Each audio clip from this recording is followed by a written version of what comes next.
आप मोदी सरकार पे सवाल खड़े करते हैं और गोदी मीडिया का एक टर्म भी यूज करते हैं। राजस्थान सरकार के मुख्यमंत्री खुले तौर में प्रेस कॉन्फ्रेंस में कहते हैं कि विज्ञापन जो लेता है उसको हमारे हिसाब से चलना होगा, हमारा पक्ष दिखाना होगा।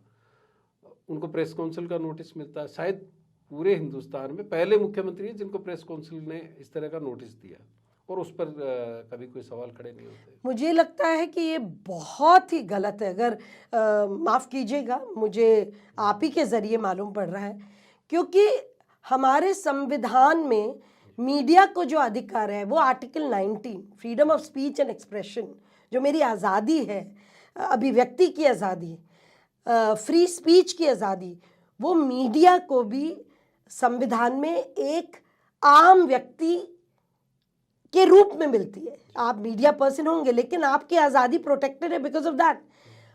और उसके बाद जो एक कोड ऑफ एथिक्स कल्चर सरकार और मीडिया के बीच में है, वो नहीं कह सकते इस तरह की बात कि हम विज्ञापन दे रहे हैं तो since we are paying for it you have to play that tune. वो आप नहीं बोल सकते। वो सरकार का पैसा नहीं, पब्लिक का पैसा। हाँ बिल्कुल, जो विज्ञापन का पैसा है, आपने बिल्कुल सही कहा कि वो हमारे टैक्स पेयर्स मनी का पैसा है। वो बिल्कुल भी इस तरह की बात कहना ठीक है। हो सकता है कि फर्क क्या नहीं, मैं आपको बताती हूँ, हो सकता है कि एक कांग्रेस सरकार का मुख्यमंत्री को लगे कि पूरी मीडिया तो जो भाजपा, जो नरेंद्र मोदी लेड भाजपा, नरेंद्र मोदी अमित शाह लेड भाजपा के पक्ष में जा रही है और हमारे लिए कोई खड़े नहीं। लेकिन आप वही हथियार तो नहीं यूज कर सकते, तो क्या फर्क है आप? लेकिन वो धमकी तो नहीं देते, आप तो खुद नहीं, क्या धमकियां दिए वी कैन नॉट से। मुझे लगता है कि वहां पर भी a lot has happened. I will not bring that here.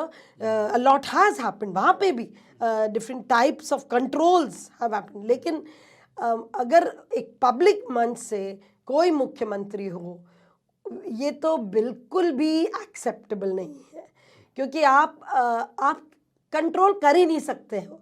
अगर आप मीडिया को कंट्रोल करने लगेंगे तो आपने सबसे पहले संवैधानिक हक को ही का वायलेशन कर दिया। ये जो ज्वलंत सवाल हमारे सामने है, इसमें सारे आंदोलनों को एक होना पड़ेगा।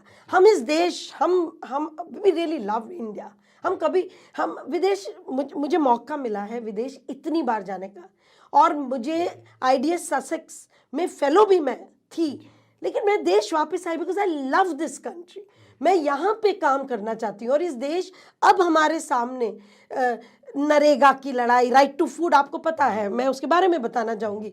इतनी लड़ाइयाँ हमने लड़ी, महिला आंदोलन, दलितों के लिए, RTI शुरुआती दौर से, बिल्कुल।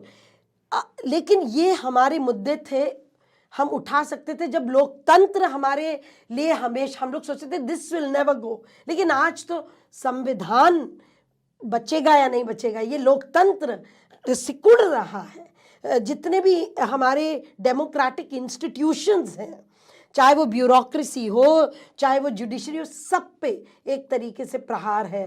तो इस वक्त तो सारे आंदोलनों को एक होना पड़ेगा और एक ही दिशा होनी पड़ेगी कि हम कैसे इस देश को पुनः लोकतंत्र को कैसे वापस स्थापित करें, कैसे इन इंस्टीट्यूशंस को वापस खड़ा करें। क्योंकि अगर ये इंस्टीट्यूशंस जर्जर हो जाती हैं तो लोकतंत्र खड़ा ही नहीं हो सकता। अगर एक जुडिशरी नहीं बची, मान लीजिए, या एक पुलिस व्यवस्था नहीं बची, या हमारे थाने नहीं बचे, या हमारी पूरे कलेक्टरेट सिस्टम 10 ऐब होंगे, काम तो हो रहा है ना, लोगों को पेंशन मिल रही है, राशन मिल रहा है, वो उसी कलेक्टरेट।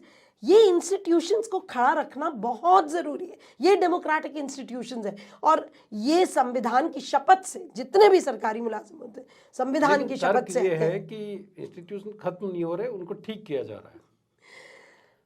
वो देखिए मुझे लगता है एक ही तरीका है उसको चेक करने का, कि जो एक तरीके से कि फॉर हुम, किसको वो लाभ मिल रहा है, आप वो देख लीजिए, आपको खुद को ही समझ में आ जाएगा। पॉलिसीज फॉर हुम, आपके प्रिविलेजेस फॉर हुम, आपके इंटाइटलमेंट्स और हुम, अगर आप ये देखें तो आपको वहीं समझ में आ जाएगा कि किसको मिल रहा है और किसको नहीं मिल रहा है।